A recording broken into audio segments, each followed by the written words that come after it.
Hi hello, പുതിയൊരു വീഡിയോയിലേക്ക് എല്ലാവർക്കും സ്വാഗതം. ഞാൻ ഇന്ന് നിങ്ങൾക്ക് ഒരു ഫ്രൂട്ട് പരിചയപ്പെടുത്താൻ വേണ്ടിയിട്ടോ വന്നിട്ടുള്ളത്. കഴിഞ്ഞ വീഡിയോയിൽ നമ്മൾ റെഡ് റൂബി ചാമ്പയെ പരിചയപ്പെട്ടിട്ടുണ്ടായിരുന്നു. അതേപോലെ ഏട്ടന്റെ വീട്ടിൽ സ്വദേശിയും വിദേശിയുമായ വേറെയും ഫ്രൂട്ട് പ്ലാന്റ്സ് ഒക്കെ ഉണ്ട് കേട്ടോ. പക്ഷെ മഴക്കാലം ആയതുകൊണ്ട് പലതിലും ഫ്രൂട്ടൊന്നുമില്ല. എന്നാലും ചില ഓൾ സീസൺ പ്ലാന്റ്സ് ഒക്കെ ഉണ്ട് കേട്ടോ. ഇപ്പൊ എന്റെ കയ്യിലിരിക്കുന്ന ഈ ഫ്രൂട്ട് ഏതാണെന്ന് നിങ്ങൾക്ക് മനസ്സിലായോ? കാണുമ്പോൾ നമ്മുടെ മുന്തിരിയാണെന്ന് തോന്നുന്നുണ്ടായിരിക്കില്ല. ഞാനും ആദ്യം മുന്തിരിയാണെന്നാട്ടോ വിചാരിച്ചിട്ടുള്ളത്. പക്ഷെ ഇതാണ് ജംബുട്ടിക്കാബ. ബ്രസീലിയൻ ട്രീ ഗ്രേപ്പ്, മരമുന്തിരി എന്ന പേരിലൊക്കെയാണ് ഇത് അറിയപ്പെടുന്നത്. കുറേ വർഷങ്ങൾ കൊണ്ട് വലിയ മരമാകുമെങ്കിലും സാവധാനമാണ് ഇതിന്റെ വളർച്ച. അതുകൊണ്ട് നമ്മുടെ വീട്ടിലെ ചട്ടിയിലൊക്കെ ഇത് വളർത്താൻ പറ്റൂട്ടോ. എൻ്റെ കയ്യിലിരിക്കുന്നത് എസ്കാർലറ്റ് എന്ന് പറയുന്ന വെറൈറ്റിയാണ്.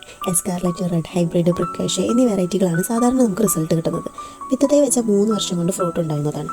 കാണാൻ നമ്മുടെ മുന്തിരി പോലെ തന്നെയാണ് കേട്ടോ. പുറത്ത് കറുപ്പിനോട് ചേർന്നൊരു ഡീപ്പ് പർപ്പിൾ നിറാണ്, ഉള്ളിൽ വെളുത്ത പൾപ്പി ഫ്രഷ് ഉണ്ടായിരിക്കും. മുന്തിരിയുടെ പോലെ തന്നെയുള്ള രുചിയാണ്. അല്പം മധുരവും പുളിയും കൂടിയിട്ടുള്ളൊരു ടേസ്റ്റാണ്. എന്നാലും നല്ല മധുരം ഉണ്ടായിരിക്കും കേട്ടോ.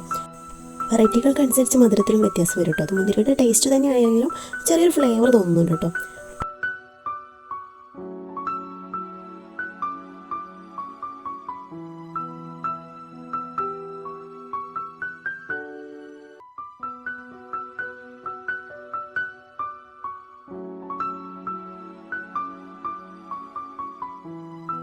ജംബുട്ടിക്കാബയുടെ തന്നെ വെറൈറ്റി ആയിട്ടുള്ള റെഡ് ഹൈബ്രിഡ് ആണ് ഇപ്പോൾ നിങ്ങൾ ഈ കാണുന്നത്. ഇതിനെക്കുറിച്ച് നമുക്ക് കൂടുതലായിട്ട് ഏട്ടനോട് തന്നെ നേരിട്ട് ചോദിച്ചു നോക്കാം. ഇതാണ് നമ്മളിപ്പോൾ ഫ്രൂട്ട് പറിച്ച പ്ലാന്റ് കേട്ടോ. ഇത് എസ്കാർലറ്റ് എന്ന് പറയുന്നൊരു വെറൈറ്റിയാണ്. ജംബുട്ടിക്കാബ ഒരുപാട് വെറൈറ്റീസ് ഉണ്ട്. അതിലിത് എസ്കാർലറ്റ് എന്നാണ് പറയുന്നത്. ഒരു 2 to 3 ഇയർ കൊണ്ട് നമുക്ക് റിസൾട്ട് വരുന്നൊരു വെറൈറ്റിയാണ് ഈ എസ്കാർലറ്റ് എന്ന് പറയുന്നത്. കാര്യമായിട്ട് പ്രത്യേകിച്ച് പരിചരണങ്ങളൊന്നും ആവശ്യമില്ല. നന്നായിട്ട് വെയിൽ കിട്ടണം. പിന്നെ ഇങ്ങനെ സെൻറ്റർ പോർഷൻ കാലിയാക്കി വെച്ച് കൊടുക്കണം.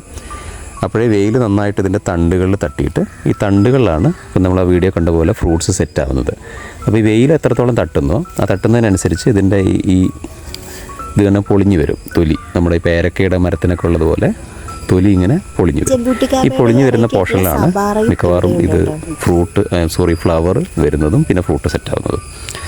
ഇത് എസ്കാർലറ്റ് എന്ന് പറയുന്ന വെറൈറ്റിയാണ്. നിറച്ച് പിടിക്കും കേട്ടോ. ഇതിൽ നിറയെ ഫ്ലവർ ഉണ്ട്. നിലവിൽ കാണാൻ ഇച്ചിരി ബുദ്ധിമുട്ടായിരിക്കും. ഇതൊക്കെ ഫ്ലവറാണ് കേട്ടോ. നമുക്ക് ശരിക്കും കാണാൻ കഴിയില്ല. ഇതിൽ ചെറിയ കൊച്ചു ഫ്ലവറാണ് ഉണ്ടാവുക. നിറച്ച് പിടിക്കുന്നൊരു വെറൈറ്റിയാണ് എസ്കാർലറ്റ്. പിന്നെ അടുത്തൊരു വെറൈറ്റിയാണ് നമ്മുടെ അടുത്തുള്ളത്. ഇതാണ് റെഡ് ഹൈബ്രിഡ് എന്ന് പറയുന്നൊരു വെറൈറ്റി. ഏറ്റവും കൂടുതൽ പോപ്പുലർ ആയിട്ടുള്ളൊരു വെറൈറ്റി റെഡ് ഹൈബ്രിഡ് എന്ന് പറയുന്നൊരു വെറൈറ്റിയാണ്. നന്നായിട്ട് ഫ്രൂട്ട് സെറ്റാവുകയും അതുപോലെ തന്നെ നല്ല സ്വീറ്റുമാണ്. എസ്കാർലറ്റിനെക്കാട്ടും കുറച്ചും കൂടി സ്വീറ്റായിട്ട് നമുക്ക് ഫീൽ ചെയ്യും. വലിയ ഡിഫറൻസ് ഒന്നുമില്ല, എന്നാലും കുറച്ച് സ്വീറ്റ് ഫീൽ ചെയ്യും. ഇതിൻ്റെ തൊലി കണ്ടില്ലേ, ഇങ്ങനെ വെയിൽ തട്ടുമ്പോൾ ഇങ്ങനെ അടർന്ന് വരും. ഇങ്ങനെ തൊലി ഇങ്ങനെ പൊളിഞ്ഞ് വരും. ഈ പൊളിഞ്ഞ് വരുമ്പോൾ സ്ഥലത്താണ് ഫ്ലവർ സെറ്റായിട്ട് വരിക. അപ്പോൾ ഇത് നിലവിൽ ഫ്ലവറൊക്കെ ഉണ്ട്. നമുക്ക് കാണാൻ ഇച്ചിരി ബുദ്ധിമുട്ടായിരിക്കും.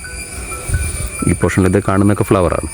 മുട്ടാണ് അതിന് ഫ്ലവറായിട്ട് വരേണ്ടതാണ്. വിരിഞ്ഞ് നിൽക്കുന്ന ഫ്ലവർ ഇപ്പോൾ നിലവിൽ ഇതിലില്ല. ഇതൊക്കെ മുട്ടുകളാണ്. കാണുന്നുണ്ടോയെന്ന് അറിയില്ല. ഇതൊക്കെ മുട്ടുകളാണ്. നിറയെ ഉണ്ട് കേട്ടോ. നിങ്ങൾക്ക് ഇതിൽ കറക്റ്റായിട്ട് വീഡിയോയിൽ കാണില്ല.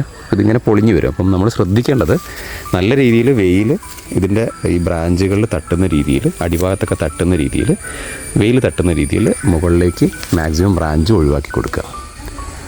ഇത്രയും ഇതിൽ കാര്യമായിട്ട് ശ്രദ്ധിക്കേണ്ടേ ഉള്ളൂ. പിന്നെ വെള്ളത്തിൻ്റെ ലഭ്യത നന്നായിട്ട് ഉറപ്പ് വരുത്തണം. വേറെ കാര്യമായിട്ട് വലിയ വളപ്രയോഗങ്ങളൊന്നും ആവശ്യമില്ല. ഇനി അടുത്ത നമ്മുടെ കയ്യിലുള്ളൊരു വെറൈറ്റിയാണ് സബാറ എന്ന് പറയുന്നത്. സബാറ ആക്ച്വലി കുറേ ടൈം എടുക്കുന്നൊരു വെറൈറ്റി ആട്ടോ. ഒരു 10 to 15 ഇയറൊക്കെ എടുക്കും. 10 മുതൽ 15 വർഷമൊക്കെ എടുക്കുന്നൊരു വെറൈറ്റിയാണ് സബാറ. ഇതൊരു വൈൽഡായിട്ടുള്ള ഒരു ബ്രീഡാണ്. അപ്പം സബാറ നമ്മൾ ഇങ്ങനെ വലിയ ഗ്രോ ബാഗുകളിലോ അല്ലെങ്കിൽ ചട്ടികളിലൊക്കെ വെച്ചിട്ടുണ്ടെങ്കിൽ ഒരു 8 to 10 ഇയർ കൊണ്ട് റിസൾട്ട് വരുന്നുണ്ടെന്നൊക്കെയാണ് പറയണത്. അപ്പോൾ നമ്മളൊരു പരീക്ഷണാടിസ്ഥാനത്തിൽ വെച്ചിരിക്കുകയാണ്. ഇത് ഏകദേശം നമ്മൾ കളക്ട് ചെയ്തിട്ടൊരു 5 വർഷം കഴിഞ്ഞിട്ടുണ്ട്. ഈ പ്ലാന്റ് മുകളിലേക്ക് പോകുന്നതൊക്കെ മാക്സിമം വെട്ടി നിർത്തിയിരിക്കുകയാണ്. വലിയതാവണ്ടെന്ന് കരുതിയിട്ട് റിസൾട്ട് വന്നതിന് ശേഷം നമുക്ക് വേണമെങ്കിൽ കുറച്ചുകൂടി വലിയ പോട്ടിലേക്ക് ആക്കാമെന്ന് കരുതിയിട്ടാണ്. ജംബുട്ടിക്കാബയുടെ മെയിൻ ഗുണം അതാണ്. നിങ്ങൾക്ക് പോട്ടിൽ നിർത്താം. കുറച്ച് സ്ലോ ആയിട്ടുള്ള ഗ്രോത്താണ്. എന്നാൽ വർഷങ്ങളെടുത്താൽ വലിയൊരു മരം ആവുകയും ചെയ്യും കേട്ടോ. അപ്പം ഇതും നമ്മളിതുപോലെ തന്നെ തണ്ടുകളിൽ മാക്സിമം ചെറിയ ബ്രാഞ്ചുകളൊക്കെ ഒഴിവാക്കി സൂര്യപ്രകാശം തട്ടുന്ന രീതിയിൽ ഡിസൈൻ ചെയ്ത് വെച്ചിരിക്കുന്നതാണ്. ഈ തൊലി പൊളിഞ്ഞ് വന്നു എന്ന് കരുതിയിട്ട് ഫ്രൂട്ടപ്പോൾ വരുന്നില്ല കേട്ടോ. ഇത് മാക്സിമം തൊലിയിലേക്ക് നമ്മൾ വെയിലടിച്ച് കൊടുക്കുക. അപ്പോഴാണ് ഫ്ലവറൊക്കെ സെറ്റാവാൻ പെട്ടെന്ന് പറ്റുന്നത്. അപ്പം ഇത് സമയമെടുക്കും. നമുക്ക് ഫ്ലവർ ആയിട്ടില്ല. ഒരു കവറിലോ അല്ലെങ്കിൽ ഡ്രമ്മിലൊക്കെ വെച്ച് കഴിഞ്ഞാൽ ഒരു 8 ഇയർ കൊണ്ടൊക്കെ ഉണ്ടാവുന്ന കേൾക്കുന്നത്, 8 വർഷം കൊണ്ടൊക്കെ ആവുന്നൊക്കെ പറയുന്നത്. ജബൂട്ടി കാബകളിൽ വെച്ച് ഏറ്റവും സ്വീറ്റായിട്ടുള്ള വെറൈറ്റിയും ഈ സബാറയാണെന്നാണ് പറയുന്നത്. സബാറയിൽ തന്നെ 3-4 വെറൈറ്റി ഉണ്ട് കേട്ടോ. ഇതിൻ്റെയൊക്കെ ലീഫ് കണ്ടാൽ നമുക്ക് ഐഡൻറ്റിഫൈ ചെയ്യാൻ പറ്റും. സബാറ പൊതുവെ ഇച്ചിരി ഒരു ലൈറ്റായിട്ടുള്ള ചെറിയ കനം കുറഞ്ഞ അല്ലെങ്കിൽ വലിപ്പം കുറഞ്ഞ ഒരു ലീഫാണ് ഉണ്ടാവുക. മറ്റുള്ളതിനൊക്കെ കുറച്ച് വലിപ്പം കൂടിയ ലീഫാണ് കേട്ടോ. അപ്പം ഇതാണ് സബാറ. നമ്മുടെ അടുത്ത് ഈ 3 വെറൈറ്റികളേ ഉള്ളൂ. ഒരുപാട് വെറൈറ്റി ഒന്നും ഈ ജബൂട്ടി കാബ കളക്ട് ചെയ്യേണ്ട ആവശ്യമില്ല. ഒരു വെറൈറ്റിയോ 2 വെറൈറ്റിയോ വെച്ചാൽ മതി. അതിൽ കൂടുതലൊന്നും വീട്ടിലേക്ക് ആവശ്യമില്ല. ഇതിൻ്റെ ഒരു ഗുണമെന്ന് പറയുന്നത് നമുക്ക് ഒരു പോട്ടിൽ ഒരു ചട്ടിയിലൊക്കെ നിർത്താൻ പറ്റുമെന്നുള്ളതാണ് ഇതിൻ്റെ ഒരു മെയിൻ അഡ്വാൻറ്റേജ്.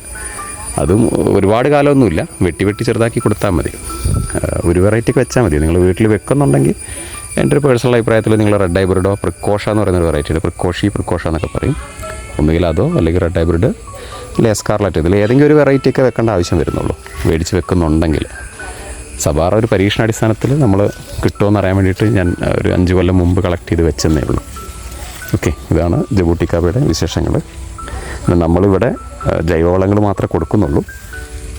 ആട്ടുംകാഷ്ടം, അത് ആട്ടുംകാഷ്ടമാണ്, ചാണകപ്പൊടി, കമ്പോസ്റ്റ് മിക്സ് ചെയ്തിട്ടുള്ള ജൈവവളം മാത്രമേ നമ്മൾ പ്ലാന്റുകൾക്ക് കൊടുക്കുന്നുള്ളൂ. കാരണം നമ്മൾ കഴിക്കേണ്ടതാണ്, നമ്മളെ മക്കൾ കഴിക്കേണ്ടതാണ്, നിങ്ങൾ കഴിക്കേണ്ടതാണ്. സോ രാസവളപ്രയോഗം പരമാവധി ഒഴിവാക്കാറുണ്ട്. പക്ഷേ അതിൽ തർക്കിക്കാനില്ല, ഓരോരുത്തർക്കും ഓരോ അഭിപ്രായങ്ങളാണ്. സോ നമുക്ക് ഇച്ചിരി പതുക്കെ റിസൾട്ട് ആയാലും കുഴപ്പമില്ല, ജൈവം പരീക്ഷിച്ച് നോക്കാൻ എഴുതിയിട്ടാണ് ജൈവവളം മാത്രമേ നമ്മൾ കൊടുക്കുന്നുള്ളൂ നമ്മുടെ എല്ലാ പ്ലാന്റുകൾക്കും. Okay, thank you. ഇന്നത്തെ ജബൂട്ടിക്കാബ വിശേഷങ്ങൾ ഇത്രയേ ഉള്ളൂ കേട്ടോ. അപ്പോൾ അടുത്ത വീഡിയോയിൽ നമുക്ക് പുതിയ വിശേഷങ്ങളുമായിട്ട് കാണാം. അപ്പോൾ വീഡിയോ എല്ലാവർക്കും ഇഷ്ടമായി ലൈക്ക് ചെയ്യാൻ മറക്കരുതേ.